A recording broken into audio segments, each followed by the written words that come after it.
Government House Leader. Thank you, Mr. Speaker. Mr. Speaker, if it is in order, I would move to adjourn debate on this bill so that we can proceed with Bill 28 very briefly, and that the honourable member for Edmonton Strathcona might be able to make comments on Bill 28 at this time. Having heard the motion by the Honourable Government House Leader, those in favour with the motion, please say aye. Aye. Opposed, please say no. The motion is carried. The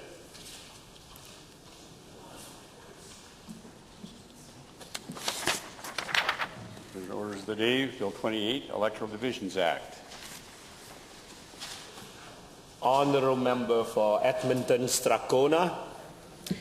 Thank you, Mr. Speaker, and thank you to members of the Assembly for allowing me an opportunity to get up and speak on this issue. While in Committee of the Whole, this House passed an amendment to this Act, Bill 28, to rename the riding of Dunvegan-Central Peace-Notley. As members know, I was not in the House when that vote was taken, as I believed it was more appropriate to recuse myself for that particular decision. As well, members may also know that I spoke out in opposition to the renaming of the riding to Calgary-Klein.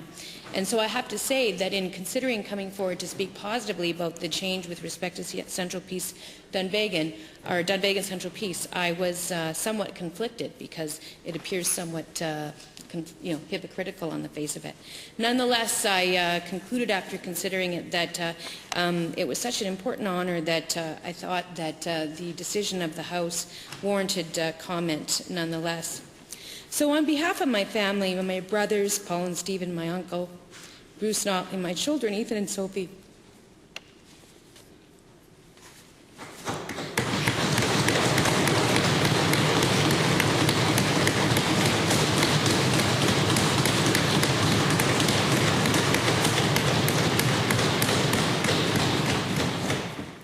I'd like to offer my sincere thanks to my colleagues in this legislature for the honour bestowed upon my father in his memory.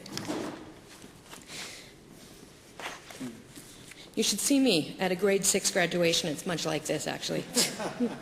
Dad's first commitment was to the NDP. He was present when the party was formed. He ran as a candidate in the first election after the party was formed. He left law school to take on the role of provincial secretary when he was 23 or 24. He was elected leader of the party at the age of 28, and after finishing in 4th place in the area of Edson-Hinton, he was elected by the people of Spirit River Fairview in 1971 at the ripe old age of 32. My mom and my dad met when my mom started volunteering for the NDP. She finally attracted his attention when she made a deal with him. She would find candidates in Calgary at the last minute if he would take her out on a date. She did, so he did, and the rest was history. I first met my dad a month after I was born. He'd been in Saskatchewan managing an election campaign for the NDP at the time. When my first brother was born, it only took a week for my dad to make it back from his political assignment. By the time my youngest brother was born, his time management skills, along with my mother's growing annoyance on this issue, had grown to the point where he was actually there for the big event. My father's commitment to the NDP came from his passionate belief that the values and the policies of the party, simply put, would help the greatest number of Albertans the greatest. He was concerned about our environment and the future of environmental protection in the face of oil and gas development.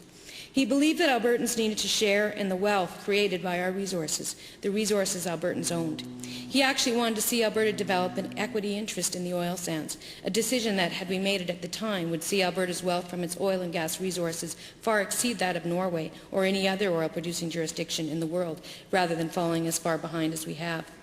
He cared deeply for our system of public health, and he fought against the introduction of user fees and advocated for greater care for our seniors and for a provincially run pharmacare system. He advocated passionately for the interests of Alberta's most disadvantaged. Indeed, the day before his untimely death, he had pressed the government on their treatment of a young Indigenous youth who had committed suicide after years in foster care. And as much as the NDP tends to be seen as an urban party, my father was a tireless advocate for the residents of rural Alberta. Having grown up on a dairy farm just west of Olds, he made repeated calls for the government to support the family farm and its long-term sustainability. Throughout his career in this legislature, my father either sat alone in opposition or, at the very apex of his career, when he served as leader of the official opposition, he benefited from the Herculean efforts of his caucus of one. And I can say, speaking entirely objectively, I can say that one-person caucuses can be surprisingly talented. Although the profound imbalance between government and opposition during my father's time in this assembly created an almost folk hero-like image, I know that my father believed deeply that a more even balance between parties would have improved public policy substantially.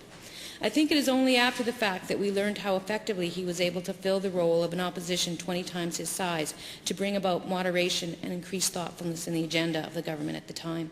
And I believe there is a strong consensus that part of the reason he was able to achieve that was through his respect for this Assembly and his remarkable work ethic. Now, Mr. Speaker, I'd like to take just a bit of a moment to provide a slightly more informal picture of my father. Now, people sometimes mistakenly associate the NDP with the notion of overspending, and as we pointed out recently, a review of spending history show that NDP governments have actually balanced their budgets more often than any other political party in Canada over the course of the last 25 years. I think it's fair to say that had my father ever been elected Premier, he would have increased those numbers substantially. On a personal level, his reputation for being tight with his money was legendary. There are copious stories about this particular personality trait of my father. However, I will share one with members of this Assembly who may find that, in addition to their shared history with my father on the basis of sitting as elected representatives in this Assembly, they also may find one other common cause with him. And in particular, what I refer to is the likely level of annoyance experienced by government members opposite when they are forced to listen to me argue for more money for a worthwhile program in as public a forum as possible. So what happened was I was going to university or college in Grande Prairie, and my father was traveling across the province doing public hearings on the issue of poverty. And so he went up to Grande Prairie, and he was at the Grande Prairie Motor Inn, and I believe there was about 50 people there. And everybody, there was sort of a hearing format, and everybody took turns talking about how their lack of money was creating hardship in their life, and he dutifully took notes, and the media was there, and it was a good event. As the event was ending and people were just starting to file out, though, I stood up in the back row and said quite openly so everyone could hear, "Mr. Notley, I have a question. My father makes too much money and I can't qualify for a student loan, and we're into the third week of the month and I don't have enough money to buy groceries, and I only have premium crackers left in my cupboard, and what should I do?" So the staff who were with him at the time, both of whom ultimately ended up becoming members of this Assembly, Tom Sigurdsson and Pam Barrett, pretty much fell over laughing. But my father, very concerned that the media was there, quickly rushed me out of the room in order to deal with my very public request at the time. But probably the thing that goes most to the heart of that particular characteristic of my father was that, bearing in mind that I just described how I only had premium crackers left in my cupboard for the rest of the week, he pulled out a $10 bill and gave it to me and said, "That should do it. Out with you." So that was, trust me, you can trust me, had he become Premier, there'd be no deficit right now. So all joking aside, so I suspect that when the members opposite could easily find that much in common with my dad, and when they start to feel a bit irritated with my opposition efforts, it's arguable they come by that sentiment honestly, as did I when it comes to the origin of my advocacy tactics. But joking aside, I want to emphasize how important the Peace Country was to my father. After spending usually 2 weeks away somewhere else in the province carrying the weight of provincial opposition on his shoulders, he would come home, meet with constituents, and then relax for an afternoon at our home overlooking the Peace River.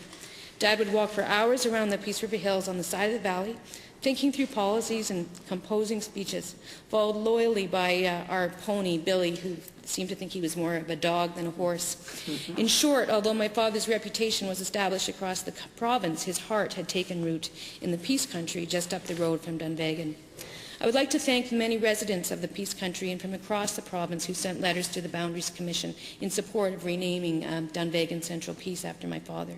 I would especially like to thank Mandy Melnick for her energetic campaigning on this issue, as well as Eileen Korstein, Betty MacArthur, and the Macklin family. So once again, to my colleagues, I personally appreciate the recognition accorded to my father through the amendment included in this bill.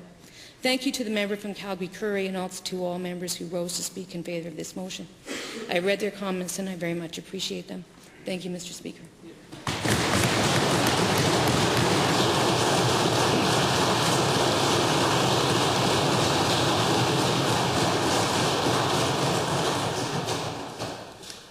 Honorable Government House Leader?